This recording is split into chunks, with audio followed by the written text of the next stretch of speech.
All right, yesterday, not exactly the kind of outcome Pitt wanted. Last year, they played Oklahoma State very well, nearly beat them out there. Not so much yesterday. You got the feeling that Oklahoma State could have scored 80 points if they so choose to do it, if they kept their starters in the game. But it was not a good outcome. So I want to ask you, Will Graves, when you look at this program now, they haven't even gotten into ACC play, so they have a chance to salvage this season and win their division. But where is this program in year 3 now, especially defensively, with a coach who has the reputation of being a defensive guy? Well, before we pile on here, which what we're going to do, I mean, they're 10 months removed from beating the only team to beat Clemson last year. However, what was telling yesterday, Rudolph throws for 540 against them last year. They did pretty much the exact same stuff. I asked Mike Gundy and Mason Rudolph after the game, did Pitt do anything different? And they basically said no, which to me is kind of alarming. As far as the talent level goes, they're not nearly at Oklahoma State's level.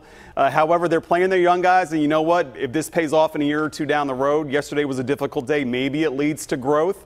But it's just, look, when you play a top 10 team and you're not competitive, and they were not competitive, it's not a good look. I would say yesterday, one thing that I think people need to remember is if you take the 5 best defensive players off pretty much any team in the country, their defense is going to be not as good because they've got a lot of young guys playing who just are still learning, and that's a part of it. Pitt, right now, you take away the guys that have been suspended and kicked off the team, that's a huge chunk of why they're playing so many young guys and why yesterday didn't go well. But I go back to bad last year, though. I go back The defense was bad last year. I understand that, but what I'm saying is they would have had veteran guys out there yesterday that probably would have made it a little bit better, right? I mean, schematically, though. Would you agree that if you had Jordan Whitehead, who was their best defensive player last year, it might have been a little better? I don't know if it would have been a difference to win the game, Paul. It wouldn't have. But you know what? To me, this just goes again how selfish Whitehead was, how much he let his teammates down. He might have helped in the Penn State game as well as the game on Saturday. When you get suspended, you're so selfish and you let your team down. I don't know that would have made enough of a difference yesterday, but it would have helped. It wouldn't have made a bit. It wouldn't have made a bit of difference if schematically, if you get smoked by guys by running man coverage and you play them in man again and they smoke you again, whose fault is that? Well, that's not the player's fault. But again, the coach needs to protect them, and he did not. There might be, but here's the thing: if you've got defensive ends that are, in their 4th and 5th year, which they should have, and they can put pressure on the quarterback, it's a little different. Like we said with the Steelers, if you can win those battles up front, they've got a bunch of young puppies up front. They're just going to get manhandled a lot until they learn how to play. And I'm not making excuses for Pitt. I'm just telling you. The reality of the situation is they played a team that was way better than them, and they played them with a bunch of looks like they may be playing a few teams that are way better than them. They probably will. Starting with Georgia Tech on Saturday. But here, how do you like them going down there? Hard. Look, in 2006, Pitt played against West Virginia. And West Virginia put, 645 yards against them, and people said, they'll never catch up to West Virginia again. And all of a sudden, that whole group came back, and what happened the next year? That was a pretty close game the next year. In fact, they won it. So my point is, it takes time sometimes. I agree with that. This is Narduzzi's 3rd year. I'm not ready to write him off yet. You got to give a guy 4 years, 5 years. I know people are down. I agree with you, Paul. Right. It takes time. But you got to play better in these home games against the good teams. If you want to try to get fannies in the seat, you got to beat a good team at home once in a while. You got to win. And you know what? They have to play better. That's the thing that probably should be disappointing if you're a Pitt fan. They didn't play well. And that should be the disappointing thing. I also heard a lot of people talk about Pitt should not be playing Oklahoma State. I disagree. I totally disagree with that. And first of all, these schedules come out 4 or 5 years in advance. 4 or 5 years ago, Oklahoma State wasn't what it is now. But the bottom line is, you agree, you got to play better. It's as simple as that. What is the benefit for Pitt to play Oklahoma State? Paul, because you're trying to get fans to come out and watch you. Well, this isn't Penn State where you could play Georgia State and get 102,000. You want them to play Georgia State and beat them? No one's going to come. There was 38,000 fans there. You know why? Because Oklahoma State's not a brand name team. They're not going to bring fans. A couple of years if Pitt would win a few more of these games at home, they would.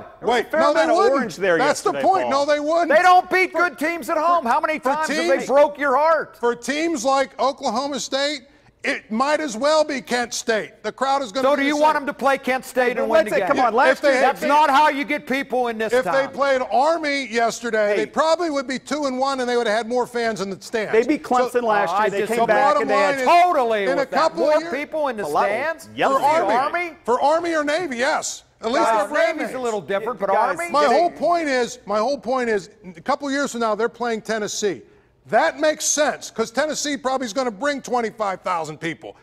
Playing Oklahoma State doesn't matter. They playing Oregon, playing teams like that. What does that do for Pitt? They're not trying to. You got to play good teams at home and beat. You can't play the Georgia State. If you're going to tell me you're playing Penn they get a bump from Clemson or Notre Dame, Duke, they beat Clemson. The next week they play Duke. There's 37,000 people. Right. There. And that's not that's not discouraging. There isn't a crowd for this group. If that's not discouraging to Narduzzi, nothing will be. Well, but the point is, that's exactly what. So why not play someone you're going to get a win at least? Yeah, but that's Look, I used the analogy earlier today. Well, it's what Kansas State did to build their program. Is Bill Snyder played 4 nobodies Paul, every single year. This isn't Kansas State. They're not in wherever Lawrence, Kansas, or wherever. It doesn't matter. You're in a pro town here. You got to play good teams. Ron, you just said you got to win.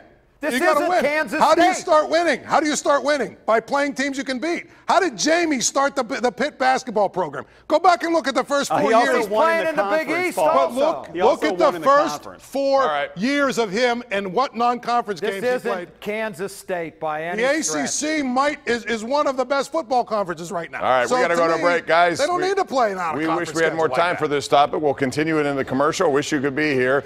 And now it's time for our smooth moves of the week. This is brought to you by Armina Stone, Pittsburgh's largest supplier of the smoothest granite, marble, and quartz countertops. Got to make it quick. My smooth move goes to the Florida Gators to throw a 63-yard touchdown pass on the final play of the game. It's also not a smooth move if you're Tennessee. So, Paul Zeise, smooth move of your week. Kyle Rudolph today with that tipping the ball up to himself and making a really nice catch on 3rd and long for a first down for the Vikings. One of the highlights the Vikings had. I'll go with the people that turned their volume down at the beginning of this segment. The Cleveland Indians Thursday night down to their last strike, tie the game, then go on in the 10th to beat Kansas City and win their 22nd consecutive game. Tip of the hat to Tito Francona for what he's done. Terry's done a good job. That's our smooth moves of the week, brought to you by Armina Stone, who features Pittsburgh's largest indoor stone gallery of granite, marble countertops imported from all over the world to the smoothest countertops in the area. Score a touchdown with new granite countertops from Armina Stone. More on the way. Don't go away.